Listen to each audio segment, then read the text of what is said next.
اللهم صل على محمد وعلى آل محمد كما صليت على إبراهيم وعلى آل إبراهيم إنك حميد مجيد.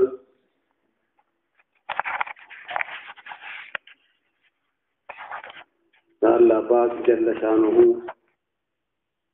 موږ او تاسو باندې او په ټول انسانيت باندې الله پاک دا رحم کړی دی چې قران کریم غوندي یو فضیلت والا کتاب الله پاک دې انسانيت ته هدایت لپاره نازل کړی دی. د قران کریم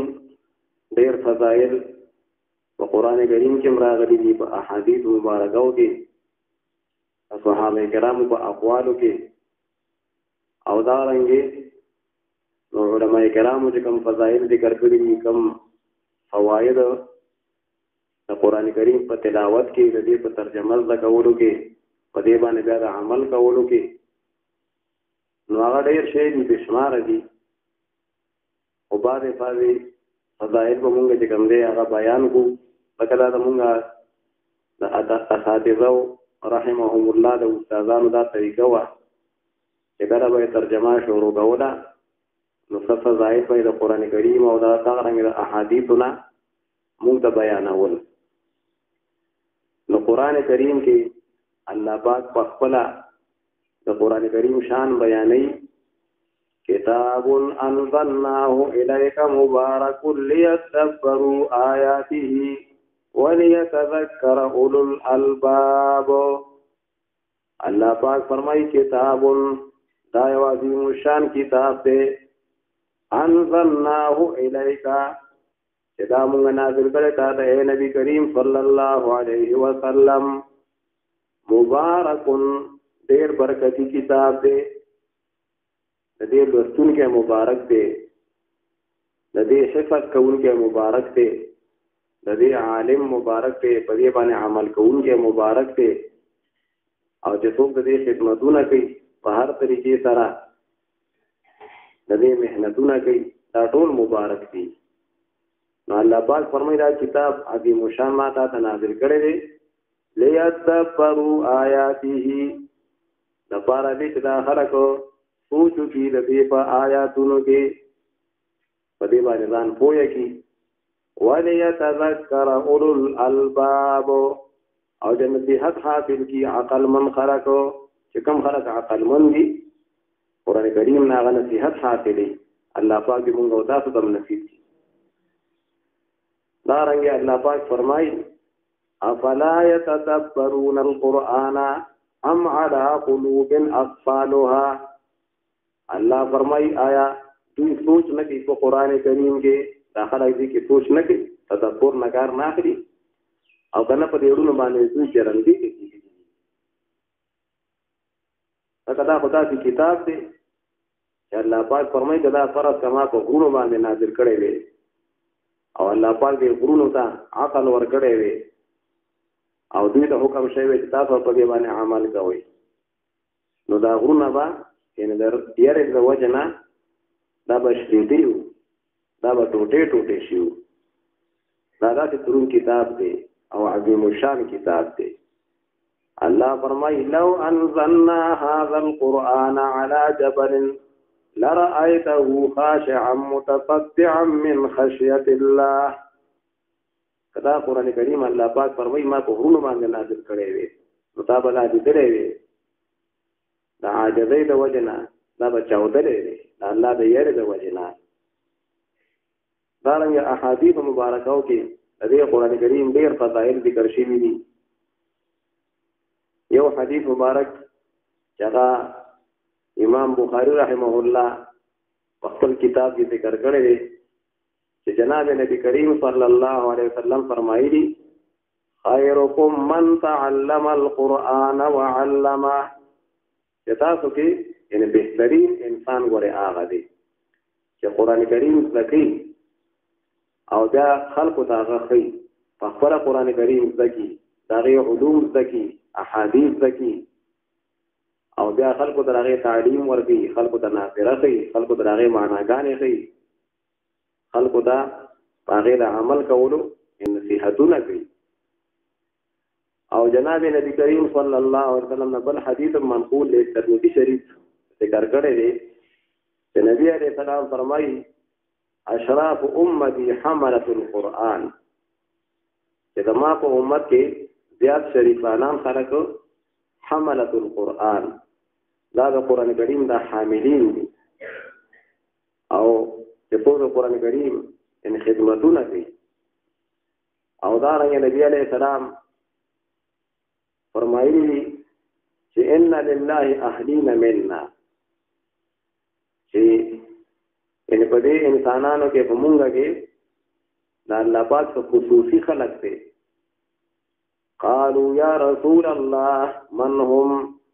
وإذا الله رسول صلی الله علیه وسلم دا خصوصي خلق څوک دي الله پاک خصوصي خلق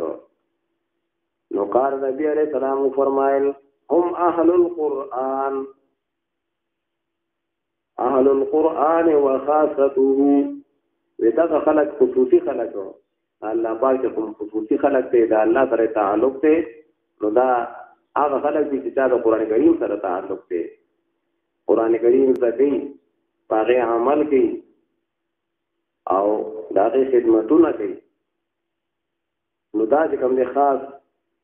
یعنی دا الله پاک خاص خلق ته او دا خصوصي خلق ته دا حدیث سنن ابن ماجه او دا رنګ امام بزار رحمت الله علیه په خپل مسند کې دا حدیث ذکر کړی دی او دا رنګ ترمذی شریف کې دا حدیث مبارک راغلی دی اقرأوا القرآن فإنه يأتي يوم القيامة شفيعا لأصحابه نبی علیہ السلام فرمایي قرآن کریم لولئ او د قرآن کریم سره تعلق جوړ کړئ ځکه دا قرآن کریم د قیامت پر ورځ شفاعت کوي لاصحابه دا هغه خلکو لپاره چې څوک د قرآن کریم سره تعلق لري هغه حافظان دي هغه عالمان دي هغه باندې عمل کوي او هغه مهنت کوي د قرآن کریم د قانون کوششونه کوي نو قرآن کریم مدا ته خلکو لپاره بیا شفاعت کوي اگر قیامت څومره سخت ورځ ده دنیا کې زمونږه څومره ګرمي کېږي لکه ته لپاره بجلی بند وي لیکن سوچ کول پکار چې آخرت کې بیا څومره سخته ګرمي به وي لیکن دا قرآن کریم به بیا هلته کې شفاعتونه کوي زمونږ تاسو لپاره چې انسان په دنیا کې لږ تکلیف برداشت کړي د قرآن کریم لپاره د الله د رضا لپاره نو بیا به دا قرآن کریم سفارش کوي انبیاء علیهم السلام به سفارش کوي علما به سفارش کوي او دې قرآن کریم باندې چې چا عمل وکړو نو بس هغه خلک بیا اوچت شو دنیا په لحاظ سره اوچت دي په دنیا کې خلک قدر کوي احترام کوي او الله پاک حفاظت هم کوي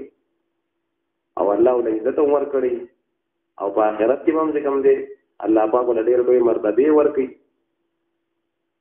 دا مسلم شریف کې هغه حدیث راغلی دی ان الله يرفع بهذا الكتاب اقواما ويضع به آخرين چې نبی کریم صلی الله علیه وسلم فرمای الله پاک په دې قران کریم سره ډېر قومونه غوچتي چې دا قران کریم خپل کو باقي عمل کو هغه په قانون باندې چلیږي نو دا چې خلک الله پاک غوچتي دنیا کې مولا دبدبه ورکی دنیا کې مولا الله پاک د خلکو له مرتبه ورکړي دي حکومتونه ولا الله ورکړي دي صحابه کرام ولا او مسلمانانو ډېر موته حکومتونه کړي ډېر دنیا باندې په لوی علاقه باندې نو دا د قران کریم یعنی هغه برکت او ويضع به آخرين او ډېر خلک په الله پاک کته کې چې قران کریم ته توجه وکړي نه کوي قران کریم نه مانی یا د عمل نه کوي نو دا خلک به الله پاک ستاسو کوي الله پاک یې ذلیل کوي لکه دا خبره مخکې ما تاسو ته کړې وه چې یو بیره فوج روانو امیر المؤمنین حضرت عمر رضی الله عنه سره صحابه کرام روانو نو هغه داسې یو ځای کې ودرېده ټول فوج هم ورته ودرېده سوچ یې کوو او داسې متوجه وو نو چا ته تپوس وکړو چې دا ولې ټول خلک چې کنه په انتظار دی او ته په سوچ کې فکر کې نو هغه وی چې زما داسې وخت وو چې ما په دې علاقه کې په دې ځمکه کې په دې ځایونو کې وخان چې کوم دی سره ولو نو د ما پلار چې کوم دی خطاب و هغه به ما ته قارېده وجه عمره ته چې کوم دی وخان هم سنبالوي نشي او ته به هیڅ کار نشي ځکه ته که د وخان سنبالوي نشي وی پلار به ما ته دا خبره کوله دا یو قسم پیغور به ما ته کو وی بیا الله پاک قرآن کریم راولېږو او موږ په قرآن کریم باندې ایمان راوړو او عمل هم پرې وکړو نو داسې وخت چې اوس زه په دې علاقه باندې تېرېږم په دې ځمکه باندې نو زه امیر المؤمنین یم خدای پاک مانا یعنې دا چې زه د مسلمانانو مشر یم نو دا په هغې هغه لویې نه کوله تکبر نه کوو خو داسې د الله پاک هغه نعمت یې را یاد کړو چې ګوره قرآن کریم دومره لوی نعمت دی چې د هغې په برکت باندې خدای پاک زموږ د مسلمانانو چې کوم دی مشر کړم او امیر المؤمنین یم نو حدیث مبارک کې دا راغلی چې الله پاک په دې کتاب په برکت سره ډېر خلک اوچتوي چې چا په دې عمل وکړو د دې لپاره محنت یې وکړو د دې علم یې زده کړو او دا رنګې ترمذي شریف کې یو اوږد حدیث کې علی رضی الله تعالی عنہ فرمایي هغې بعضې الفاظ دا دي چې نبي کریم صلی الله علیه وسلم وفرمایلو انها ستكون فتنه وفتنه به موجودېږي او په خلکو به یعنې دیني لحاظ سره هغه مصیبتونه راځي او فتنې به راځي نو یقولتو ما المخرج منها یا رسول الله علی رضی الله عنه فرمایي چې ما وویل چې دغه فتنو نه د بچ کېدو ځای هغه څه شی دی ای د الله پاک رسوله نو نبی علیہ السلام فرمایي کتاب الله فيه نبأ من قبلكم وخبر ما بعدكم وحكم ما بينكم ویل دغه فتنونه د بچ کېدو یعنې لار د بچ کېدو ځای چې دی هغه دا دی چې د الله کتاب ځکه په دې کې د پخوانو خلکو واقعات دي انسان د هغې نه عبرت حاصلوي شي د نافرمانو خلکو د فرمانبردارو خلکو کیفې پکې الله پاک ذکر کړي دي دا د عبرت لپاره او په دې کې د وروستو حالاتو واقعات په قرآن کریم کې بیان شوي دي د قبر او د آخرت او په دې کې ستاسو منځ کې کوم فیصلې لکه راځي مقدمې پیش کېږي او کوم اختلافات راځي نو په دې کې د هغې فیصلې موجود دي او بیا نبی علیہ السلام هو الفصل لیس بالحد دا قرآن کریم چې دی ان دا یو فیصلې والا کتاب دا یو فیصله ده د الله د طرف نه یو قانون دی او دا څه ټوکې وی نه دي او نبی علیہ السلام وفرمایل من ترکه من جبار قسمه الله چې څوک تکبر کوي قرآن کریم پرېږدي قرآن ته توجه نه ورکوي په قرآن باندې عمل نه کوي د دې په قانون باندې فیصلې نه کوي او ځان یې تکبر جوړ کړی دی او متکبر لوی کوي نو دا دقت په الله پاک ټوټې ټوټې کی قسمه الله الله پاک به پوټي پوټي کی چې په قرآن فیصلې نه کوي او قرآن ته شاکي ومن ابتغى الهدى في غيره اضله الله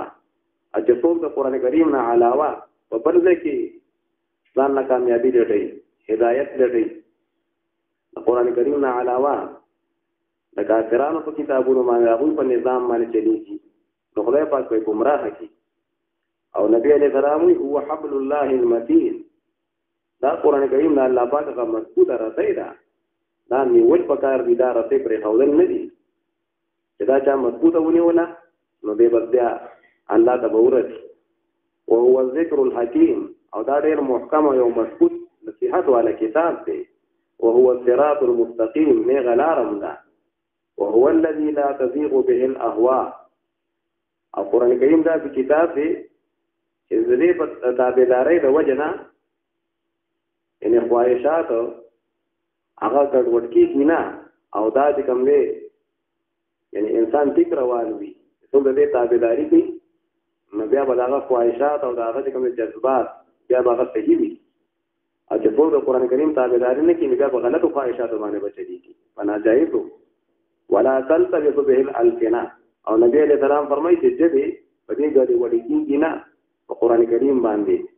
یعنی مطلب دا دی چې په جبو باندې دا ګوره ګران نه دی لکه الله پاک دا کتاب ما آسان کړی دی چې په محنت کی کنه او دا الله پاک آسانه نو جبې په دې باندې ګډې وډې کېږي نه دارنګه د الله کلام د بل چا د کلام سره د هغې ګډوډوالی نه راځي دا پته لګي چې دا د الله کلام دی دا د بل چا کلام دی د بل چا خبرې دي او نبی علیہ السلام فرمایي ولا یشبع منه العلماء او د دې قرآن کریم نه علما مړي کی نه چې چا ته د قرآن کریم څومره علم دی که چا د دې یو آیت زده کړی دی یو مسله زده کړې ده یو حکم زده کړی که چا لږ زده کړي وي که چا ډېر زده کړي خو چې چا د قرآن کریم سره تعلق دی او د قرآن کریم علم ورته دی چې دا د الله کتاب دی او قدر یې کوي احترام یې کوي او په دې پوهېږي چې په دې تېرېدل پکار دي نو د دې نه بیا یعنې خلک مړېږي نه تاسو په خپله مونږ تاسو وینو ډېر خلک بوډاګان خلک به وي او بوډېګانې زنانه به وي لیکن د قرآن کریم خوندونه چې واخلي نو بیا هغه منع کېږي نه ولا یشبع منه العلماء چې څوک په دې پوهې دي لوی لوی علما او لوی لوی مجتهدین که ډېر علم ورته وي خو هغه وي خدای پاک زما علم نورم سیوا کړي خدای پاک زما علم نورم سیوا کړي ولا يخلق على كثرة الرد او بیا بیانولو باندې دا ضروري نه بیا څوک دا تلاوت کوي او بیا دې ترجمه کوي او بیا په دې عمل کوي دا ضروري والا کتاب نه وي بس دا هر واري انسان ته نوې معلومیږي او انسان له نوې ان خوندونه ورکوي لکه اوس د بل چا کتابونه انسان یو پیر ولولي دو پیر ولولي بیا انسان مور شي لیکن د قرآن کریم نه ګوره خو مړېږي نه مونږ او تاسو ګوره په مونږ کې هر وخت تلاوت کوو سورت فاتحه لولو یا نور سورتونه پکې وایو نو څوک پرې مړېږي بیا چې کوم دی چې چا د دین خوندونه اغوستي وي د قرآن کریم خوندونه یې اغوستي وي هغه ترې مړېږي نه نو قرآن کریم موږ ضرېږي نه په بیا تلاوتونو باندې ضرېږي نه او انسان له نوې خوندونه ورکوي الله دې موږ ته نصیب کړي ولا تنقضي عجائبه او د دې چې کوم عجایبات دي کوم رازونه په دې کې دي او خودي ناشنا خبرې دي حکمتونه دي دا ختمېدو والا نه دي او بیا نبی علیہ السلام وهو الذي لم تنته الجن إذ سمعته حتى قالوا إنا سمعنا قرآنا عجبا يهدي إلى الرشد فآمنا به نبی علیہ السلام فرمایي چې ګوره دا د کتاب د پیریانو کله واورېدو هغه نهشتمه عبارت کې سورۃ الجن کې مخکې تیر شي د پیریانو کله واورېدو نو هغوی چې کله دا واورېدو نو هغوی یعنې د دې نه ماړه نه شو د دې نه منع نه شو تر دې چې هغوی دا خبره وکړه چې انا سمعنا قرآنا عجبا چې موږ یو کلام یو عجیبه قرآن واورېدو او دا د قرآن چې یهدي الى الرشد چې هدایت خلکو ته ښیي فآمنا به پس موږ د ایمان راوړو نو ګوره پیریانم یعنې په دې عاشقان دي او پیریانم د قرآن کریم او هغه په شوق سره اورېدونکي دي په هغې باندې عمل کوي او بیا نبي علیه السلام فرمایي من قال به صدق ومن عمل به اجر چا چې د قرآن کریم مطابق خبرې کوي او قرآن باندې عمل کوي او د قرآن مطابق حکم کوي فیصلې کوي نو هغه لکه رښتیا وي او دغه انسان رښتینی دی چا چې عمل پرې وکړو هغه به الله پاک اجر ورکړي ثوابونه به ورله ورکړي ومن حکم به عدل او چې څوک په قرآن فیصلې کوي د قرآن کریم په قانون باندې چلیږي نو هغه به بیا د انصاف فیصلې کوي هغه به بیا چا چې په دې فیصلې وکړي نو هغه عدل نه کار واخلو هغه چې کوم دی د انصاف نه کار واخستو یعنې په خپلو فیصلو کې بیا هغه عدل فیصلې کوي دا ممکن سبا تباه او برباد وي دا خو د قرآن نظام نشته د قرآن کریم او د احادیث مبارکه او یو خپل نظام الله پاک رالیږلی دی چې څوک په دې فیصلې کوي نو هغه بیا د انصاف فیصلې به کوي د انصاف زندګي به بیا خلک تېروي ومن دعا الیه هدي الى صراط مستقیم او چې څوک قرآن کریم ته خلک رابولي چې راځئ چې قرآن کریم زده کړو قرآن کریم خلکو ته ښیي د هغې معناګانې ښیي او د هغې قانون ته خلک رابولي. نو چې څوک قرآن کریم سره د دعوت ورکوي، په خپل محله کې هغې له دعوت ورکوي، په خپل کلي کې ورکوي، په ملک کې په ټوله دنیا کې دا دعوت ورکوي چې راځئ قرآن کریم باندې عمل وکړئ، قرآن کریم ومنئ. نو چې څوک دا کار کوي، محنت کوي، نو هدیه الی صراط مستقیم، هغه ته به چې کوم دی د صراط مستقیم هغه ته هدایت وکړی شو، او دغه انسان په صراط مستقیم په نیغه لاره باندې دی. نو صحابه کرام رضی الله عنهم اجمعین هغوی د قرآن کریم ته توجه کړې وه، هغوی د نبي علیه السلام نه زده کړو او دارنګې د هغې په مطلبونو باندې ځان پوه کړو، په هغې باندې بیا عمل وکړو. نو بیا د نورو خلکو د هدایت یعنې ذریعه وګرځېدلو. دې وجه نبي علیه السلام فرمایي اصحابي کالنجوم وبأیهم اقتدیتم اهتدیتم. نبی علیه السلام فرمایي چې زما صحابه کرام لکه د ستورو دي، او د کم یو صحابي په دې چې ته روانېږي نو ته به هدایت بیا مومې. لکه څنګه چې توره شپه او پای کې ستوري ښکارېږي، نو هر ستوری چې کوم یې رڼا کوي انسان د لاره معلوموي شي. نو دارنګې صحابه کرام د هدایت ګورې ستوري دي. نو دا ولې دوی قرآن کریم زده کړو، قرآن کریم باندې عمل وکړو، د هغې په قانون باندې وچلېدل، الله پاک له حکومتونه ورکړه، خلافت راشده، او د هغې نه پس ډېره موده پورې حکومتونه صحابه کرامو کړي دي. د دې وجه نه خو یو اردو کې یو شاعر وایي که نه، او سنو کچھ نغمه قرآن بھی دل کو روشن کر دیا آنکھوں کو بینا کر دیا. راشه د قرآن کریم هغه خوندونه واخله، د قرآن کریم هغه تلاوت واوره، او د قرآن کریم ترجمې واوره، او د هغې چې کوم دعوت دی د قرآن کریم خلکو ته چې کوم دعوت ورکوي، نو راشه دا وایي واوره پکې که نه. آؤ سنو کچھ نغمہ قرآن بھی دل کو روشن کر دیا آنکھوں کو بینا کر دیا. دې قرآن کریم دونه خلکو له روښانه کړو. الحمدلله چې الله پاک موږ او تاسو ته نصیب کړو، زړونه یې روښانه کړو، سترګې چې کوم دی هغه وغړولې، کنې خلکو په ګمراهو کې پروت وو. او بیا هغه شاعر وایي خود نہ تھے جو راہ پر اوروں کے ہاتھی بن گئے، کیا نظر تھی جس نے مردوں کو مسیحا کر دیا. په خپله په لاره باندې ګوره نه و، لیکن د خلکو د هدایت ذریعه جوړ شو. صحابه کرام په خپله په لاره باندې نه و، په خپله اول کافر وو، په کفر کې په ګمراهو کې مبتلا وو، لیکن چې کله د قرآن کریم رڼا راغله، نبي علیه السلام ته دغه رڼا پیش کړله، ایمان یې راوړه په نبي علیه السلام په قرآن کریم او په الله پاک باندې، نو په خپل هم په هدایت شو، اوروں کے هادي بن گئے، او د نور خلکو دپاره هدایت کوونکي جوړ شو، نور خلکو ته بیا هدایتونه وکړو.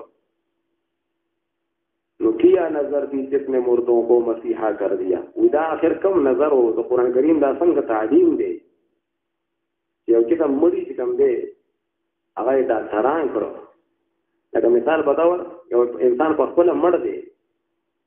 لیکن بس گویا کې دی جمدی شو، او بیا یوازې جمدی نه بلکې بیا د نورو خلکو علاجونه دي. نو دارنګې صحابه کرام هم داسې وو چې یو قسم مړه وو، په ګمراهو کې مبتلا وو،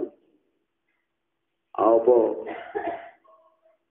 غلطو عقیدو کې مبتلا وو، لیکن چې قرآن کریم خپل کړ نو جمدی شو. او یوازې جمدی نه بلکې د نورو خلکو لپاره رهنماګان شو، د نورو خلکو علاجونه یې وکړو، او الله دې ته ډېر اجر ورکړي. بیا لرو لرو علاقو ته لاړو او دا دین یې ورسو زمونږ پاکستان ته، هندوستان ته او افغانستان ته، چین ته، لرې لرې ملکونو پورې صحابه کرام بیا تللي دي، او ځای په ځای قبرونه دي صحابه کرامو. دا په دې پېښور کې اصحاب بابا په نوم باندې چې کوم یادېږي دا صحابه کرام دي، او دوی دین دلته کې راوړی دی. افغانستان کې هلته کې مونږ تللي نو شهدای صالحین مقبره وه، او داسې ځای په ځای نور صحابه کرام ځای په ځای دفن وو. دا دین یې مونږ ته راورسوه. نو د خلکو یعنې رهنماګان جوړ شو، دا قرآن کریم په برکت وسم که مسلمانانو چې کوم دي مسلمانانو حکومتونو مسلمانانو خلقو قرآن کریم او داغه او د احادیثو دا علوم خپل کړل دا علمونه نو په خپل هم به هدایت باندې شي دنیا به هم خولي شي او د نور خلقو راهنمایي وکړي او یو خپل ژوندۍ به قائم شي او دا د نبی اسلام ډیره خپل معجزه ده یو چې د معجزه ده ډیره معجزې نبی اسلام پیش کړی دي معجزه دې ته وایي چې ان ذات کار یو پیغمبر وتی چې نو خلک به عاجز دي خلک نور نشي کولای لکه دا چې کتاب څوک راوړي نشي دا کتاب الله پاک نبی اسلام ته ورکړ نو دا د نبی اسلام معجزه ده دا رنګ نور معجزې نور پیغمبرانو لم الله پاک معجزې ورکړي دي او نه خو الله پاک ورکړي دي او هغه معجزې دا غو د وفات کېدو سره دا هغه ختم شولې لیکن د نبی اسلام بعد معجزې هغه تر قیامت پورې کوم دي هغه ښکار دي لکه یو پاغه کې قران کریم دی نو ځکه یو د عربی یو شاعر وایي جاء النبيون بالآيات فانصرمت وجئتنا بكتاب غير منصرم ونور پیغمبرانو معجزې پیش کړې دي هغه بیا باغی ټیم ختم شوی چې کله پیغمبرانو وفات شو هغه معجزې به ختم شوی وجئتنا بكتاب غير منصرم او تا مونږ ترات لکړی دي اے نبی علیہ السلام تا مونږ ترا وړې یو کتابو چې هغه ختمېدون کې نه دی دا غي علوم ختمېدون کې نه هغه تر قیامت پورې جنګي کتاب دی آیاته كلما طال المدى جدد يزينهن جمال العتق والختم او دې قران کریم وی آیات او دې دا آیاتونه چې دي او دې دا احکامات چې دي كلما طال المدى جدد څومره چې کومه زمانہ چې وګړي او زمانہ تیریږي نو دې دا آیاتونه دې دا احکامات جام تازه دي تازه دا غړي نه دا تازه کتاب دی جمع کتاب دی یزینهن جمال العتق والقدم او زینت ورکی خلیواله ورکی دی آیاتونو ته دی احکاماتو ته د قران کریم په دې ان زوروالی چې دا یو زور کتاب دی او په خوانه کتاب دی نو دا لا جدا زینت کې چې دا نبی اسلام راوړی دی او څومره موده تیر شوه نو یو طرف ته زور کتاب دی او په خوانه یو مضبوط کتاب دی نو دا جدا زینت دی لیکن بل طرف ته په هر زمانه کې فټ دی هر زمانه مطابق خلک په دې باندې عمل کوي شي او د دې احکامات د قیامت پورې هغه نافذ دي هغه څه نقصان نشته نو بل طرف ته کوم نه جدید دی او نویم دی نو یو طرف ته زورم دی په خوانه کتاب دی لیکن بل طرف ته آیاتونه باندې وسم عمل کې دي شي وسم د قران کریم احکامات او د قانون چې دي شي او د خپل ټول بهترین قانون دی د نور خلقو د قانونونو نه بهترین نظام دی نو د دې وجنه قران کریم یو جمع کتاب دی او همیشه یو کتاب دی چې په دې عمل کې دي شي او دا د انسانانو لپاره او د موږ تاسو لپاره یو پیغام دی د الله پاک طرف نه ځکه خو ډاکټر اقبال یو شعر کې وایي آن کتاب زنده قرآن حکیم حکمتی او لا یزال استو قدیم نوع انسان راتیان آخرین حامل او رحمت للعالمین ودا کتاب زنده کتاب قرآن حکیم او د دې حکمتونه هغه همیشه دي یو زوړ کتاب دی همیشه دا یو قانون دی دا منسوخ کېدو والا نه دی د هر زمانه کې دا چې دی شي او نوع انسان را فی یام آخرین د انسانان د پر دا آخري هغه پیغام دی د الله پاک طرف نه د الله پاک کتابونه را لېږلي او انسانانو ته دا آخري چې کوم دی کتاب الله را لېږلی دی او حامل او رحمت للعالمین او د دې راوړونکي رحمت للعالمین دی صلی الله علیه وسلم نبی کریم صلی الله علیه وسلم موږ ته سره ورغی او قرآن او په پښتو ژبه کې شاعرانو د دې کوم دی هغه فضیلتونه ذکر کړی دي او د دې صفاتونه کړی دي قرآن را واغلستا د هر مرض دوا د پکې هم د دنیا او د عقبا کولې رڼا د پکې د پښتو شاعر وایي کنه د قرآن مجید راواله ها ستا د هر مرض دوا ده پکې په دې قرآن کریم کې اے مسلمانه اے انسانه ستا د بیمارو د ظاهري بیمارو ستا د زړه د بیمارو د باطني د کفر او د شرک او د حسدونو او د تکبرونو او دارنګه د بې حیایو او د غلطو عقیدو د دې ټولو کې هغه دوايي موجود ده په دې قرآن کریم کې او هم د دنیا او د عقبا خو د رڼا ده پکې هم د آخرت او هم د دنیا یې خو د رڼاګانې دي الله پاک موږ او تاسو ته د قرآن کریم دا نعمت نصیب کړي او الله پاک دې موږ کومه ترجمه شروع کړله ان شاء الله شروع کوم هغه د هغې وړاندې څه خبرې دي نو الله پاک دې د قبولیت نصیب کړي خدای پاک دې څنګه مخکې ترجمه شروع شوې وه او الله پاک په خپل فضل سره بسر ته ورسوله نو دارنګه الله پاک دې هم قبولیت نصیب کړي خدای پاک دې موږ ته اسانه کړي موږ ټول ته او خدای پاک دې موږ ته په دې باندې عمل نصیب کړي د دې قرآن کریم نظام دې خدای پاک په دنیا کې غالب کړي په ټول په دې ملک کې او په ټول دنیا کې د الله پاک د اسلام قانون راولي آمين بجاه النبي الكريم وصلى الله تعالى على خير خلقه محمد وعلى آله وأصحابه أجمعين الحمد لله رب العالمين والعاقبة للمتقين والصلاة والسلام على خير خلقه محمد وعلى آله وأصحابه أجمعين اللهم صل على محمد وعلى آل محمد كما صليت على إبراهيم وعلى آل إبراهيم إنك حميد مجيد أستغفر الله أستغفر الله أستغفر الله يا الله يا رحمن يا رحيم يا ذا الجلال والإكرام ومن طول بان يخبر رحمتنا نازل كريم الله هر خير بنت نصيب كره هر شر من دبانا نصيب كره جناب نبي كريم صلى الله عليه وسلم وطول أنبياء عليهم السلام أو من طول محسنين باطني وظاهري استاذان په درجات عاليه نصیب امون ټول باندې نارینه او زنانه او معصومان ټول باندې رحمتونه نازل کړي موږ په دې محله باندې په دې کې خدای پاک خصوصي رحمتونه نازل کړي ټول امت مسلمه باندې خدای رحمتونه نازل کړي چې څوک وفات شوي دي په دې نږدې ورځو کې نارینه زنانه یا مخکې امتونو کې یا په دې امت کې خدای پاک دې ټول مسلمانانو مغفرت نصیب کړي او دا ترجمه دی الله پاک دې د قبولیت نصیب کړي او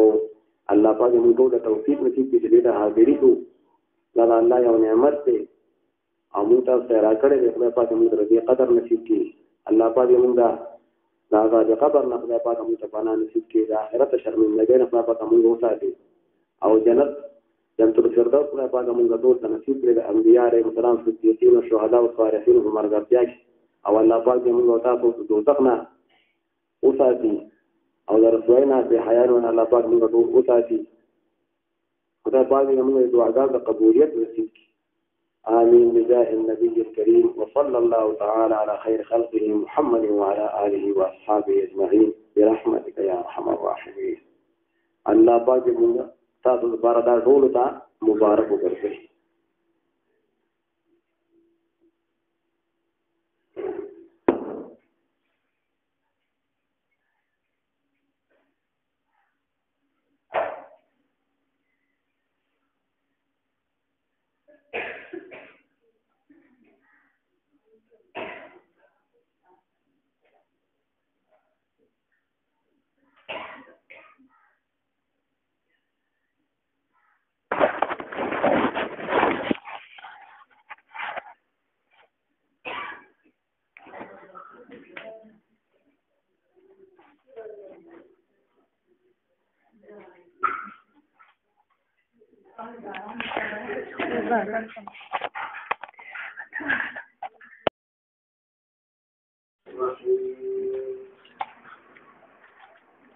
الحمد لله رب العالمين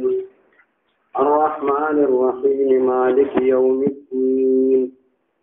إياك نعبد وإياك نستعين اهدنا الصراط المستقيم صراط الذين أنعمت عليهم غير المغضوب عليهم ولا الضالين آمين.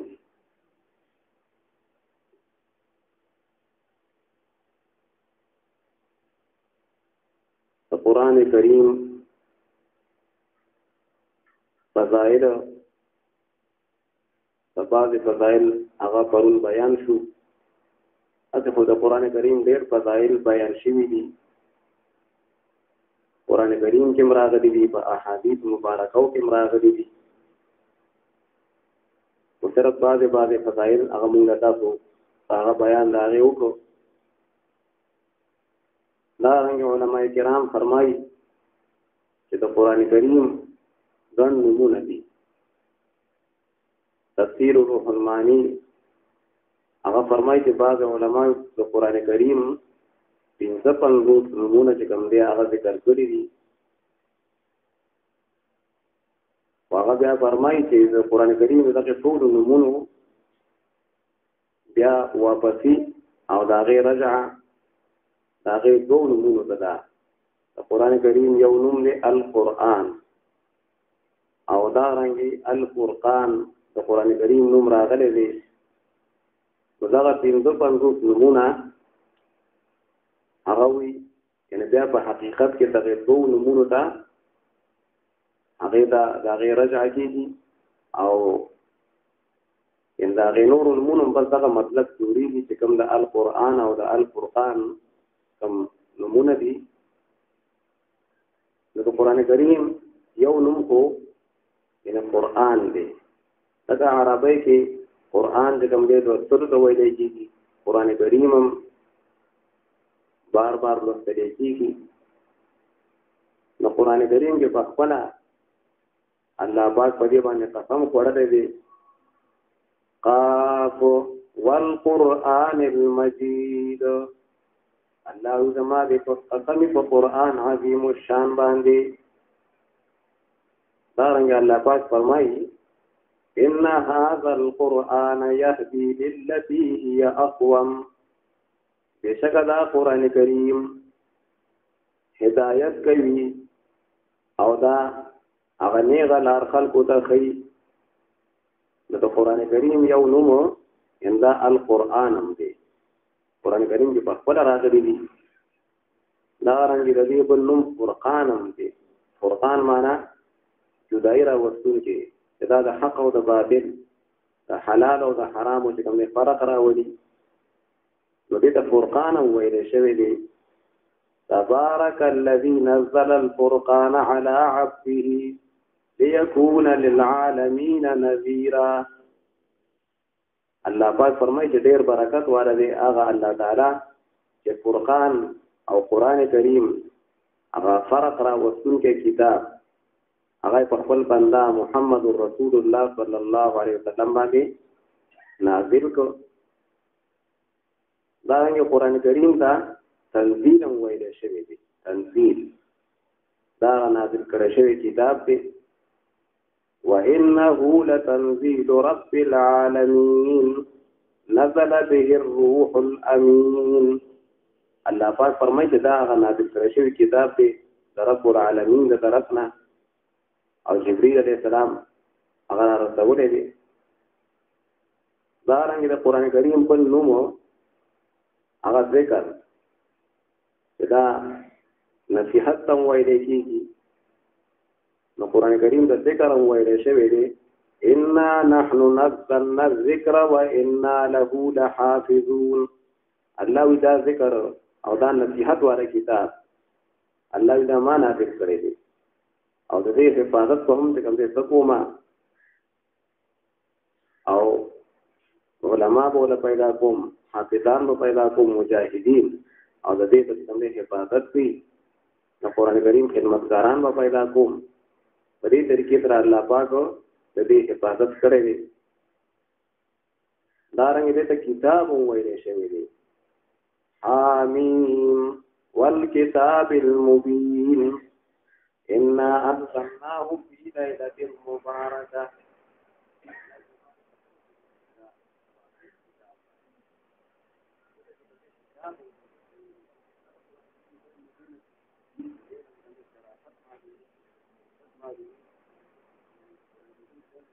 صفتونه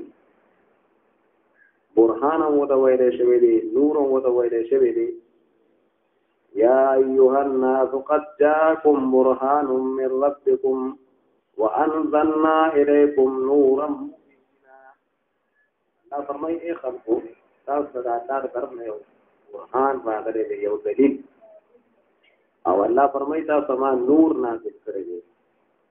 نورانی کتاب رانا والا کتاب مرته نازل کړی وأنزلنا إليكم نورا مبينا. دا شان قرآن کریم دا شفا هم ویل شي شفا چې په دې کې شفا ده د باطنی بیمارو د پاره د ظاهري بیمارو د پاره رحمت هم دی. الله فرمایي وننزل من القرآن ما هو شفاء ورحمة للمؤمنين ولا يزيد الظالمين إلا خسارا.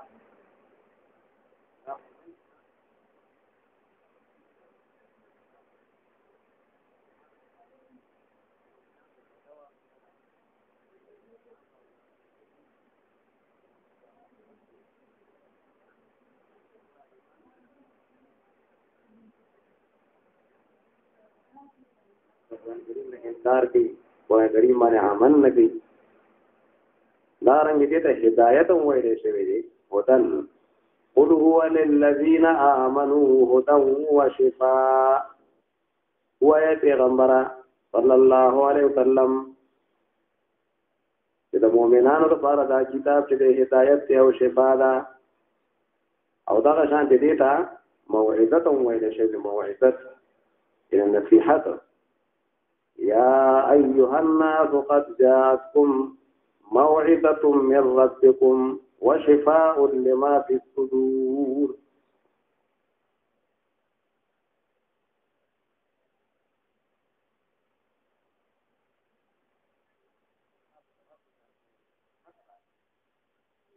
هذا القرآن الكريم كان نموذج علامة عبدالله رحمة الله عليه تفسير القرآن الكريم د په تقریبا نمونه دا شان زموږ استادانو به د ترجمه په شروع کې دا بعد خبره مو ته بیانولې لاندې چې وړاندې دا کوم ترجمه را روانه د انسان ته پاغې کې نه بیا فائدہ ورکړي. نو یو بحث په زموږ استادانو دام په دې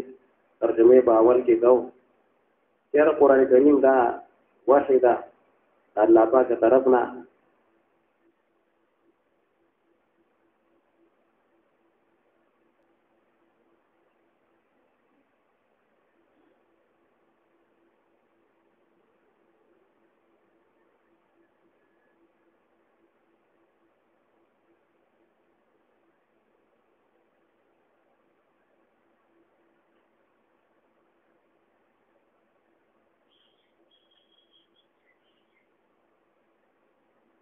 قرآن کریم دا چې کوم دی وحی ده نو وحی څه ته ویل کیږي دا خبرم په جندر پکاري. نو یو د وحی لغوي معنا ده یعنی مثلا په عربی کې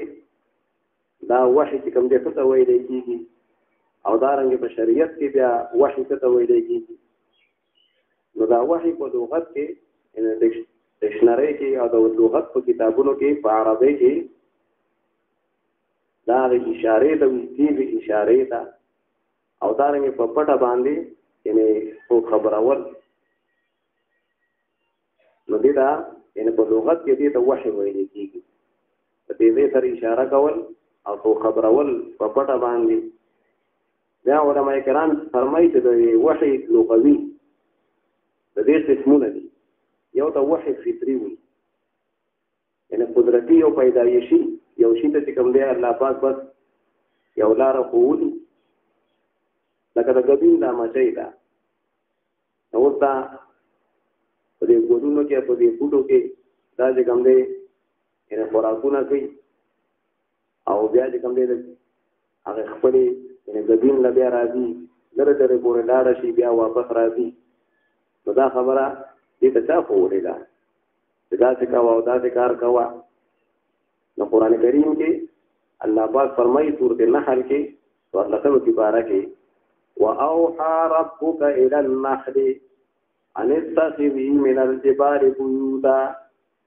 استا پروردگار اند گبین دی مچیتا دا وحی کړی دا ان دا یو یا کړی دا دې په فطرت کې دې دا خبره کوله کې یې دا چې بس دا څه کوا او قرآنونه حاضر او گبین چې کوم ځای اچاوا دا رنګ قرآن کریم کې ورته کې راغلي دي اعطى كل شيء خلقه ثم هدى چې الله پاک دې ټول شیونو ته الله پاک صورتونه او شکلونه ورکړي دي او بیا چې کوم شی پر کوم شی د لپاره پیدا دي ثم هدى بیا ته راغی لار خو ولدا نو دا هغه وحي فطري دي ته ویل کېږي وحي فطري دا یوازې انسانانو ته او یوازې مسلمانانو ته نه کېږي دا زناورو ته هم کېدی شي دا وحي لغوي وي ښه لکه بین مجې د الله پاک په اړه کې دا خبره ایښې ده واوحى ربك الى النحل دا رنګ دویم نمبر الوحي الايجادي یعنې دا ایجادات په خلوصي جادونه جوړول تیغونه جوړول او دا قسمه قسم فریجونه او دا آلات جوړول دې ته وحي ایجادي وي نو دا ګوره لغوي یعنې بس عام خلک پرې نه پوهېږي او یو کس چې کوم دی بیا په خپل ذهن کې یو نقشه جوړه کړي بیا په هغې کې کوشش کوي او بس په هغې کې کامیاب شي جاز جوړ کړي یا یو بله آله جوړه کړي نو الله پاک ورته یعنې بیا دغه کار ورته وښیي بیا خپل محنت کوي کوشش کوي نو دا انسانانو ته دا ایجادات چې دي که نه دا انسانان کوي نو دا هم یوازې مسلمانان نه کوي مسلمانان هم ایجادات کوي شي کافران هم ایجادات کوي شي ځکه الله تعالی فرمایي کلا نمد هؤلاء وهؤلاء من عطاء ربک الله پاک وایي دا مسلمانان دي که کافران دي یعنې دوی د الله پاک بخشش کوي او دوی ته چې کوم دی یعنې هغه طریقې ورته ښیي او وما كان عطاء ربك محظورا الله پاک دا ورکړو دا بند نه دي الله پاک کافرانو ته کوم نه مثلا هغه طریقې ښیي دنیوي چې کوم دی ایجادات کول او نوې نوې طریقې آلات اختیارول نو بیا دې ته وحي ایجادي وي ښه دا ګوره په لغت کې خبره ده او بله وحي عرفاني یو مسلمان دی هغه چې کوم دی په الله په عبادتونو کې محنت کوي خپل زړه چې کوم دی صفایي کوي ذکر او اذکار کوي نو بعد ټیم کې الله پاک هغه ته داسې علوم ورکړي او داسې پوهه ولا ورکړي چې هغه ته چا نه استادانو نه زده کړي نه الله پاک داسې په اړه کې داسې بعضې خبرې ورته کېږي یو نیک انسان دی یو مسلمان دی او په خپل علم باندې عمل کوي د الله عبادت کوي ذکر او اذکار کوي نو الله پاک ولې داسې علوم ورکړي او داسې خبرې داسې نکتې باریکې باریکې ښکلې ښکلې خبرې کوي الله ورته هغه وښیي هغه چا نه هغه زده کړي نه وي نو دې ته علم لدني بیا ویل کېږي دا د الله د طرف نه ډایرکټ الله پاک د طرف نه بیا هغه په اړه کې داسې خبرې کېښودی شي دا د صفایي د وجې نه د زړه د صفایي د وجې نه نو دې ته وحي عرفاني وي چې الله پاک داسې خبرې یعنې د ته کېږي په اړه کې او د معرفت حاصل شي ځکه الله پاک فرمایي والذین جاهدوا فینا لنهدینهم سبلنا هغه کسان چې الله وي هغه محنت کوي مجاهده کوي په خپل علم باندې عمل کوي ذکر او اذکار کوي الله پاک فرمایي چې لنهدینهم سبلنا زه به ته خپل لارې ښکاره کړم او داسې علوم به ورته ورکړم چې زه به هغه د چا نه زده کړي نه وي داسې ښکلې ښکلې د علم خبرې نو دا ټوله خبره دا ګوره هغه وحي لغوي دی ته وایي او په لغت کې دې ته وحي ویل کېږي لکه د ګبین مجۍ الله فرمایي هغې ته ما وحي کړې ده اوحى ربک الی النحل نو د هغې مطلب ورې دغه دی ښه چې الله پاک هغې ته په اړه کې داسې خبرې کېږي چې داسې کوه داسې کوه نو دا وحي عرفاني دا مسلمانانو ته کېږي نیکانو خلکو ته کېږي او یو په شریعت کې دا مونږ چې د وحي وایو که نه اکثر خلکو ته چې کومه خبره مشهور ده وي وحي ورته وشوله نو دا پیغمبر ته چې کومه کېږي دې ته وحي شرعي وي ښه وحي شرعي دا د شریعت د علم ورکول چې الله پاک کوم دی یو انسان پیغمبر کی هغه رسول کی هغه د عقاید او احکام او اخلاق او دین او نو زمونږ خلکو یعنی مونږ دا کومه د وحي کومه معنا مشهوره ده نو پلانکی پیغمبر ته وحي وشولا پلانکی پیغمبر ته وحي وشولا او نبی عليه السلام ته وحي وشولا نو دا وحي شرعي دی ته وي دا د علم خبرې دي موږ د خپل استادانو په اول کې کولې نو دې تاسو هم په پوهه شي او فائدہ ده درکې دا د استادانو خبره هغه د برکت نه خالي نه یا علماء کرام لیکلي دي چې را نبی کریم صلی الله علیه وسلم ته وحي کېدل نو اول خدا خبره چې دا وحي چې کوم دی دا یو ضروري شی دی او انسانانو ته ان د دې دوشتا دا الله پاک دا انسان پیدا کړ د انسان پیدا کړل او دا رنګ د ټول کائنات او دنیا کې دا پیدا والا شیونه دا نقصانات والا شیونه دا ارض الله پیدا کړی دي نو ته انسان د دنیا تراغه نو ته په ځما باندې یو دا خبره لازم ده چې دې بدن څنګه استعمالي چې الله پاک دې ناراضي شي او دا رنګ دې په دنیا دا شیونه څنګه استعمالي چې الله پاک دې ناراضي شي او دا الله پاک د ناراضۍ نه انسان ځان بچ کی نو عقل دا خبره لکه معلوموي چې وحي ضروري ده او بکاردار چې الله پاک یعنی وحي راولي عقل هم دا خبره تسلیمي چې دا خبره ضروري ده انسان ته دې ضرورت شته الله پاک دا انسان پیدا کو دې بدن څنګه استعمالي دې دنیا دا شیونه څنګه استعمالي دا الله غزا او دا الله ناراضي په پیژني لري لپاره د علم ضرورت دی او بیا د علم درې طریقې دي یو د حواس ویل کېږي بل د عقل ویل کېږي بل د وحي ویل کېږي بعض خبره هغه په حواس باندې معلومیږي لکه موږ اوس په سترګو باندې یو شی معلومو چې د دې رنګ چې کوم دی سور دی د دې رنګ تور دی دا تر په حواس باندې معلومیږي حواس چې کوم دی سترګې دي په پوزه بویول دي په غوږونو اورېدل دي دا رنګ یو شی ده لاس ووړل یا خپل ووړل چې دا ګرم دی که یخ دی یو شی سکل دا په حواس باندې خبره معلومیږي نو مثال په دور بعض خبره هغه په حواس باندې معلومیږي چې د شی څنګه رنگ دی دا موږ په عقل نشو معلوموي یو سړی سترګې پټې دي او دا خبره معلوموي چې دا شی سور دی که تور دی نو په عقل به دا نشي معلوموي دا په حواس باندې معلوموي دا په سترګو باندې خبره معلوموي دا رنګه بعض خبرې هغه په حواس باندې نه معلومیږي دا هغه په عقل باندې معلوموي لکه اوس مثال بتاور یو کور دی هغه جوړ شوی دی نو موږ په سترګو باندې نو چې یو کور ولاړ دی په سترګو باندې نو او دا رنگ دی لیکن چې هغه جوړ شوی دی دا موږ په سترګو باندې مصری ما هغه اینو نه او اوس په وګونو هغه आवाज نه و اوس د کوم دی لاس وړې نه شو په حواس باندې هغه نه معلومیږي هغه مصری په دې کوم یا وفات شوی یا په تبل فاصله دا په عقل باندې معلومیږي چیرې دا کور خامخا دا یو مصری و جوړ کړی دی هغه موږ په حواس نه معلومیږي په سترګو نه معلومیږي لیکن دا موږ په عقل باندې معلومیږي دا رنګه بعد خبره بیا انسان په عقل نشي معلوموي لکه مثال په تور یو کور بسنګ استعمال یو دیوال بسنګ استعمال چې الله پاک پاره باندې نه راضي شي او چې بل شان استعمال کی نه الله پاک بیا پاره باندې ناراض کیږي دا څه یو مثال تاسو ته دا دیوال په مثال په تور څنګه استعمال کی چې الله پاک څنګه راضي شي دا کور یا یو بل یو شی دا خبره انسان په حواس نشي معلوموي نه په سترګو باندې نه په غوږونو نه په لاسونو نه په خپل عقل معلوموي شي دا به معلومي دا په وحي باندې معلومي چې الله پاک یو پیغمبر ته وحي کړی وي چې په دې خبره باندې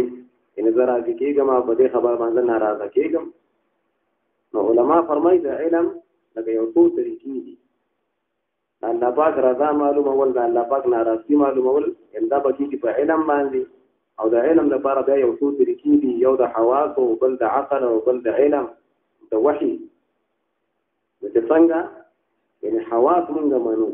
عقل مونږ منو، نو دا رنګ دا وحي به هم چې کوم دی خامخا منو. بعض خلک وحي نه مني، کافران خلک، حالانکه حواس مني، عقل مني، لیکن وحي نه مني. دا خبر راوي غلطه ده. څنګه چې په حواس سره یو علم راځي، په عقل سره یو شی باندې علم راځي، نو دا رنګ په وحي سره هم وحي د علم یو ذریعہ ده. نو الله پاک د انسانانو د هدایت لپاره یعنی وحي را لېږلې ده. د ټول نو لومړنی پیغمبر حضرت آدم علی نبینا وعلیه الصلاة والسلام، آدم علیه السلام وړاندې پیغمبر او د ټول آخري پیغمبر زمونږ استاد محبوب نبی جناب نبی کریم صلی الله علیه وسلم الله پاک راولېږو د انسانیت د هدایت لپاره. هغه کتاب ورکو، هغه باندې وحي نازل کړل، هغه خپل پیغمبر کو. او په دغه ټیم کې د نبی کریم صلی الله علیه وسلم عمر مبارک تدویخ کالو.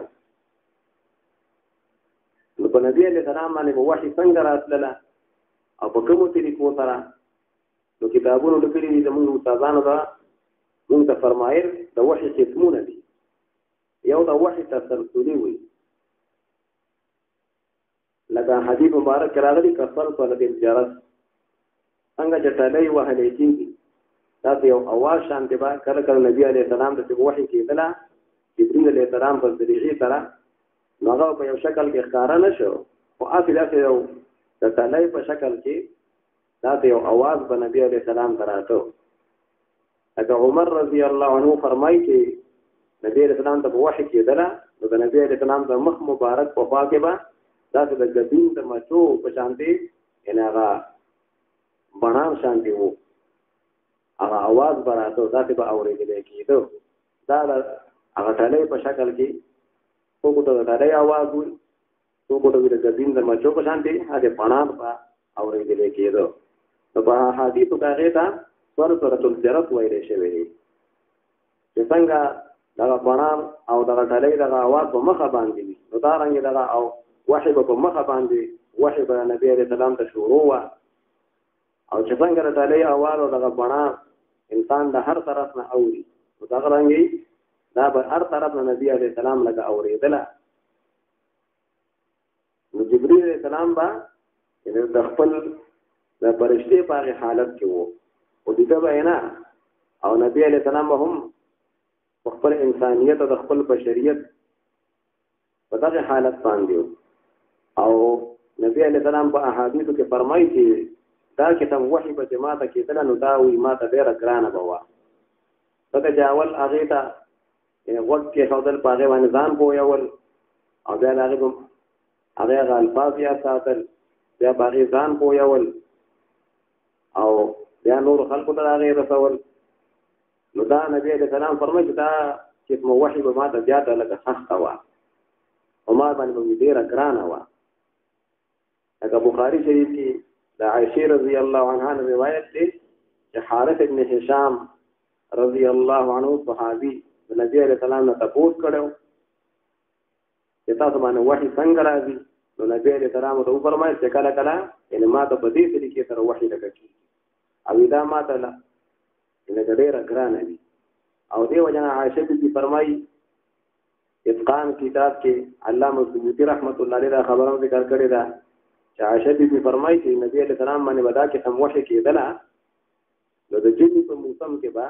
د نبی علیه السلام باندې به خولې راغلی، د ژمي په موسم کې دا ډېره ګرانه یعنې حالت به و. او روایاتو کې دا هم راغلي دي چې نبی علیه السلام به کله په یو سورلی باندې و، او دغه وحي به ورته شروع شوله، نو دومره لکه سخته به وه چې هغه سورلي به چې کوم ځای کېناستله.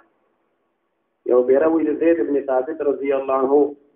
په پتون مبارک باندې نبی علیه السلام خپل سر مبارک ایښی و، او نبی علیه السلام ته وحي شروع شوله په دې طریقې سره. نو حافظ ابن قیم رحمت الله علیه په خپل کتاب زاد المعاد کې وایي چې قریب وه چې د زید رضی الله عنه هغه پتون چې کوم دی لکه مات شي، دومره لکه تور په هغه باندې راغی. نو قرآن کریم کې هم راغلي که نه انا سنلقي علیک قولا ثقیلا، الله پاک فرمایي چې تا ته اے نبی علیہ السلام پتا باندې یو قرآن نازلوم چې دا یو سخت یو دروند کتاب دی قولا ثقیلا یو دروند کلام دی دا یو معمولی کلام نه دی د دې کوم دي الفاظ تکول او د دې په معنا باندې ځان پویول صحیح د خلکو ته بیانول دا ډېر ګران کار دی موږ خلکو ته ډېر آسان کاری کنه موږ خو نه کارونه دي نو یو شکل د وحي هغه ته وحي تسلسلي وي دا هغه دغه طریقه و نبی اسلام ته په دې طریقې سره د جبرئیل السلام په ذریعه سره به وحي وشوله او جبرئیل السلام په یو شکل کې هغه به لیدنه او هغه ملاقات کوونه شو لیکن په دې طریقې سره به هغه چې کوم دی هغه وحي نبی اسلام ته راورسوله او دویم کې هم د وحي طریقه نبی علیہ السلام دا غدا و چې جبرئیل علیہ السلام با اکثر د انسان په شکل کې راغی د دحیة الکلبی یو صحابي دی دحیة الکلبی رضی الله عنه په شکل کې براغی او نبی علیہ السلام ته وایي وحي راوړل د انسان په شکل کې براغی نو دا به نبی علیہ السلام ته ډیره اسانه و دا انسان په شکل کې وو راغی علامه سیوطی رحمت الله خپل اتقان کتاب کې لیکلی دی چې کله کله به د بل چا په شکل کې راغی او اکثر بلته صحابي په شکل کې راځو نو دې کې تم وحي تمثلی وایي کی چې په یو شکل کې باغ راغی او دریم کې تم جبرئیل علیہ السلام په خپل شکل او صورت کې راغی جبرئیل علیہ السلام با نبی علیہ السلام په خپل شکل کې ښکارا شو په خپل ذکر د ملائکو کوم شکل نو په باری کې لیکلي دي او دا نورو کتابونو کې هم دا راغلي دي چې دا نبی علیہ السلام د درې پیری داسې یعنی حالات راغلي دي او درې پیر دا واقعیات راغلي دي یو پیر نبی علیہ السلام په خپل مطالبه کړی و د جبرئیل علیہ السلام نه چېرې ستاسو کوم خپل اصلي شکل دی د فرشتو کوم شکل دی ته ماته په هغه شکل کې راشه نو یو پیر په هغه شکل کې نبی علیہ السلام مطالبه کړی و او دا الله په حکم ته راغی دویم پیری د معراج شریف په شپه باندې جبرئیل علیہ السلام لیدلو سدرۃ المنتهى سره او د جبرئیل علیہ السلام خپل شکل او د فرشتو په شکل کې نو نبی علیہ السلام ته یعنی په دغه حالت سره ملاقات کړی دی او دریم دا د نبوت وړاندې ورته چې نبی اسلام پیغمبر شو په وړاندې ورته کې مکه مکرمه کې اجیاد نومي اوته دی په دغه مقام کې و جبرئیل علیہ السلام سره ملاقات شوه دی جبرئیل السلام په خپل شکل کې او د ملائکو په شکل کې خدا وړاندې دوه واقعاګانی مخکې د کوم بیان شولې چې یو پر نبی اسلام مطالبه کړی و او دویم پر د معراج شریف په شپه باندې نو دا په صحیح احادیثو کې دا خبره دغه واقعاګانی ثابت دي او دا دریم واقعا چې په اجیاد نو مقام کې نبی علیہ السلام سره ملاقات شي او په مکه مکرمه کې دا د سند په لحاظ سره فتح الباری وی حافظ ابن حجر رحمت الله علیه چردا یو مشکوک واقعا دا دومره صحیح واقعا لکه دور نه ده دغه شک دی چې دا واقعا شی واکنه نه وشوي او دوه پیرای په خپل شکل کې کوم دی جبرئیل السلام به فرشتو په شکل کې نو ملاقات وسره شوی او بل کې هم د وحی په کړه کړه دا کې وو چې جبرئیل السلام بخکارا نه شو نه په خپل شکل کې نه د انسان په شکل کې او بس اته به د نبی اسلام په ځړ مبارک کې یعنی یو خبره به کې خو ده د الله په حکم باندې بس نبی اسلام دبا لکه وحی وشولا نو دا د وحی روحي وایي وحی روحي لکه نبی اسلام فرمایي جبرئیل السلام ما ته په ځل کې دا خبره کې خو ده ان النفس لن تموت حتى تستكمل رزقها چې یو نفس هرگز هغه پورې بنمري کیم پورې خپل رزق کې برابر کړي نه ودا خبره ماته جبرئیل السلام پړه کې لګوي کې خوتا نو کله کله بدا کې وشو جبرئیل السلام باندې نبی ځان ته په مبارک کې او خبره کې خودا دام د وحی او شکل او په یو شکل کې بغا نور ښکارا نه شو دام علامه سیوطی رحمت الله علیه په اتقان کې دا خبره ذکر کړې ده او دا شان دي کله کله بداته لگا نبی علیہ السلام ته یعنی دا الله پاک طرف نه وحی شوی دا حکومت کې به ملائکه نه و بعد الله پاک او د نبی علیہ السلام مېر کې با خبره وشوي او نبی علیہ السلام د الله پاک وحي وکړه او مېر کې به کوم نه ملائکه نه و نو دا یو پردا خبره په یخه باندې وی شوې ده د معراج شریف په شپه باندې چې معراج شریف نبی علیہ السلام تلو نو الله پاک سره کلام کړی دی الله پاک سره خبرې کړې دي او مېر کې ملائکه نه و الله پاک یې دې دې کنه دې نه په دې خبره کې بیا تفصیلات دي لیکن خبره وسره شي دي او مېر کې کوم نه ملائکه نه و دا په یخه باندې یو پیرا نبی علیہ السلام ته الله پاک وحي کړی دا او الله پاک سره خبرې کړې کلام سره کړی دی د معراج شریف په شپه او یو پیرا په خوب کې الله پاک د نبی علیہ السلام سره کلام کړی دی او کلام فرمایلی دی یو پیرا په خوب کې نو دا علامه سیوطي رحمت الله علیه په خپل کتاب اتقان کې دا خبره هغه ذکر کړی ده دا شانت نور تفصیلات دي او تفصیلی خبره موږ استادانو موږ ته فرمایلې او دا خبره ان شاء الله کافي دي او باقي د قران کریم کوم دې دا نزول او د نبی رسول الله ته وحي شروع له لکه دا خبره مخکې ډیره شوله نبی رسول الله د تلبیح تو کالو او دغه غار حرا وا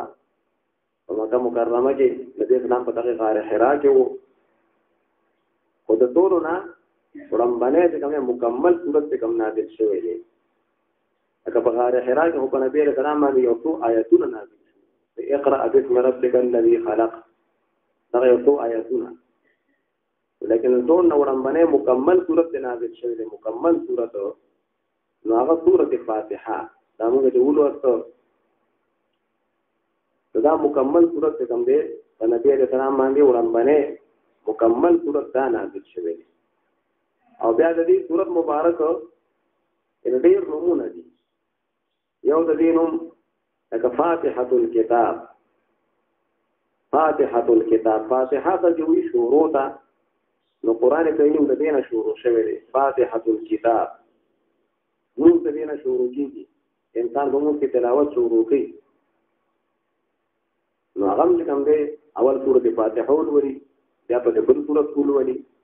نو دې د فاتحه څخه کوي دغه چې په دې کې قران کریم په دې سره شروع شوی دی او دا رنګي نو زم په دې سره شروع کیږي دا رنګي د دې سورۃ په نوم سورۃ الحمد دی دغه دا الحمدلله رب العالمین له شروع شوی دی او په دې کې الله پاک یعنی هغه سوال هغه طریقه خو ولېدا دا الله نه سوال څنګه کوي اول بل الله پاک کوم تعریف وکي او دا الله پاک ثنا به وي دا غینه په خپل درخواست پیش کوي خپل سوال با دعا وکړي نو دې سورۃ الحمد ویل کېږي او دې د سورۃ تعلیم المسأله وي چې د سوال هغه طریقه هغه تعلیم په الله پاک موږ ته ولې دا الله نه دعا څنګه غواړي تعلیم المسأله او دا رنګ دي تا القرآن او الكتاب ویل کېږي څنګه چې کوم دی په عربی کې اصل کوي لکه مثال په تور مور او وي لکه دا مور چې کوم دی د بچو لپاره یو قسم ځای د پناه دی هغه درا غونډي نو دا رنګ د قران کریم دا ټول مضامین لا لن چې کوم دی په سورۃ فاتحه کې ذکر شوی دي نو د دې وجه نه دی د الكتاب وي او دې ته القرآن ویل کېږي دا د قران کریم هغه مضامین هغه اجمالا لن چې کوم دی په سورۃ فاتحه کې ذکر شوی دي دا علماء کرام بیا د دې تفصیلات کړی دي علامه سیوطی رحمت الله علیه یا نور دغه علماء قران کریم کې یو علم الاصول له بل علم الفروع له بل علم الاخلاق له بل علم القصص هغه ذکر کړی دي دا ټول په سورۃ فاتحه کې هغه موجود دي نور علماء بیا ډېر تفصیلات په دې کې کړی دي بل دې سورۃ نوم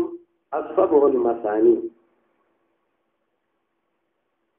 المثانی د دې نوم دی دغه چې السبع چې کوم دی وایي لکه په عربی کې وو تا او مثانی مطلب دا چې بیا بیا ویل کیږي دا او آیتونه دي دا سورۃ فاتحه یو الحمدلله رب العالمین دویم الرحمن الرحیم دریم مالک یوم الدین څلورم آیت ایاک نعبد و ایاک نستعین او پنځم آیت اهدنا الصراط المستقیم او شپږم آیت صراط الذین انعمت علیهم دا هم ګورې آیت ده دا په دې کې د قاریانو د علماو بیا تفصیلات کې خپل او یو دا آیت شو او اوم نمبر په دې غیر المغضوب علیهم ولا الضالین دا او آیاتونه دي دا بیا بیا لوستل کېږي په موږ کې بیا بیا لوستل کېږي په هر رکعت کې لوستل کېږي نو السبع المثانی دې ته ویل کېږي سورۃ فاتحه بنو السبع المثانی دې سورۃ واقعه وته وي دا واقعه معنا چې کوم دې پورا کېدونکې نو دا په هر رکعت کې موږ پورا لوستل کېږي دا رنګ دې ته سورۃ کافیه د دې نوم راغلی دی چې د قران کریم کوم مضامین راغلي دي د په دې سورۃ فاتحه کې لن هغه ټول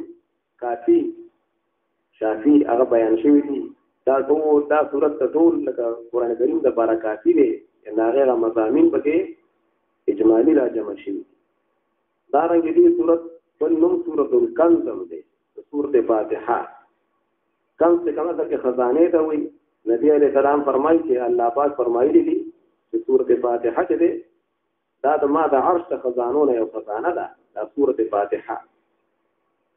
دا رنګ دې د سورۃ الشفاء وایي چې دا وګورئ ان الله پاک ته شفا ورکړي د بیمارونو د سورۃ الشفاء دې ته وایي دا رنګ دې د سورۃ الاساس وایي اساس څنګه په عربي کې بنیاد ته وایي نو دا یو قسم د ټول قران کریم د لپاره بنیاد دی د سورۃ الاساس هم چې کوم دی او وایي شوی دی دا مختلف لکه نمونه دې ذکر شوی دي او جناب نبی کریم صلی الله علیه وسلم فرمایي چې د سورۃ فاتحه د دې کوم دی په شانتي په یو سورۃ نه په قران کریم کې شته نه په زبور کې شته نه په انجیل کې شته نه په تورات کې شته او نبی کریم صلی الله علیه وسلم فرمایي چې دا شفا ده د مرګ نه علاوه د هر مرض لپاره دا وی شفا ده د دې وجه دې سورۃ الشفاء وایي کیږي او مسلم شریف کې د حضرت ابو هريره رضی الله عنه نے روایت ده چې نبی علیہ السلام فرمایي چې الله تعالی فرمایلی دي چې ما دا سورۃ فاتحه دا زما او زما په بنده په مینس کې دا تقسیم کړی دا الله پاک دا سورۃ فاتحه لکه زما او زما د بندگانو په مینس کې تقسیم ده او بیا نبی علیہ السلام تفصیلات کړی دي چې دا حدیث کې راغلي دي چې کله بنده وي الحمدلله رب العالمین چې بنده دا وي نو الله تعالی فرمایي چې حمدنی عبدی چې زما بنده زما تعریف وکړه چې کله بنده وي الرحمن الرحیم نو الله تعالی فرمایي اثنا علی عبدی زما دې بنده زما ثنا وي او زما لوی بیان کړه چې کله بنده وي مالک یوم الدین الله پاک قیامت ورځ مالک دی نو الله تعالی فرمایي مجدنی عبدی زما دې بنده زما بزرګي بیان کړه زما شان بیان کړه نو چې کله بنده وي چې ایاک نعبد و ایاک نستعین چې خدای پاک خاصه عبادت کوم خاصه امداد غواړم چې کله بنده دا کوي نو الله پاک وی هاذا بیني و بین عبدی دا زما او زما د بنده په میت کې لکه دا شهید دی لکه یو طرف ته دی ایاک نعبد خدای پاک ستا عبادت کوم نو دا برخه پکې د الله شو ته چې عبادت وکړه ته الله دی او بل طرف ته بنده وی ایاک نستعین خدای پاک ستانه امداد هم غواړم دا آیت او د دې مضمون دا د الله پاک او د بندګانو په میت یو قسم شریک شو او بیا الله پاک فرمایي چې ولعبد ما سأل ما بنده چې زمانه کوم سوال وکړو نو دا ورته پورا کوم دا ورته ورکوم چې دې خدای پاک ستانه امداد غواړم نو زه به د امداد کوم او دا هغې نه پس بنده وي اهدنا الصراط المستقیم صراط الذین انعمت علیهم غیر المغضوب علیهم ولا الضالین. نو الله پاک فرمایي چې هذا لعبدي، دا برخه دا طرف لکه دا زما د بنده دی، ځکه بنده زما نه سوال وکړو چې خدای پاک ما ته نیغه لار وښیي، او نیغه لار د هغې خلکو چې تا پې انعامات کړي دي، او د هغې خلکو لار نه چې تا پې خدای پاک غضب کړی دی، او د ګمراهانو لار هم خدای پاک مونږ ته مه ښیي، د هغې نه مونږ وساتي. نو الله پاک وایي دا طرف چې دی دا زما د بنده دی، یعنې بنده زما نه سوال کړی دی، او ولعبدي ما سأله، او زما د بنده دپاره یعنې هغه به ده ته میلاوي چې ته چې کوم دی کوم سوال زما نه کړی دی، د هدایت سوال یې کړی دی، نو دغه هدایت خو درته چې کوم دی نصیب کومه، او دا سوال د زما نه کړی دی چې خدای پاکه د نیکانو لار مونږ ته وښیي، هغې مونږ وچلی، نو دغه به ورته ښیم، او د ګمراهانو د لاره خدای پاکه مونږ بچ کړي، چې په چا غضب شوی د هغې نه خدای پاکه مونږ بچ کړي، نو د دې نه به یې بچ کو الله پاک وایي. نو چې کله بنده داسې ووایي نو دا گویا کې د بنده هغه برخه شوه، یعنې بنده سوال کوي د الله پاک نه، نو الله پاک وایي هذا لعبدي، دا زما د بنده هغه برخه ده، پکې زما نه یې سوال وکړو، او ولعبدي ما سأله، او زما د بنده دپاره هغه دي چې ته کوم زما نه سوال کړی دی نو دا به ولې کوم دی پوره کومه. نو دا هغه لږ لنډې خبرې وي د سورت فاتحه، هغه فضیلت هم بیان شو، او باقي بیا دا خبره پکې ده چې سورت الفاتحه دا سورت یعنې دا په عربۍ کې دا چې کوم دی اوچتې مرتبې ته ویل کېږي.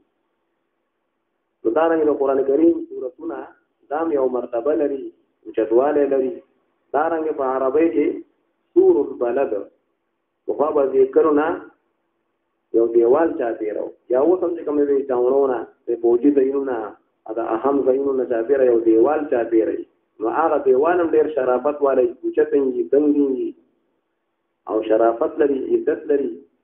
ځکه د یو شي نه چاپېره وي، او د هغې خلک حفاظت هم کوي د هغې چاونۍ او د هغې دیوال. نو دارنګې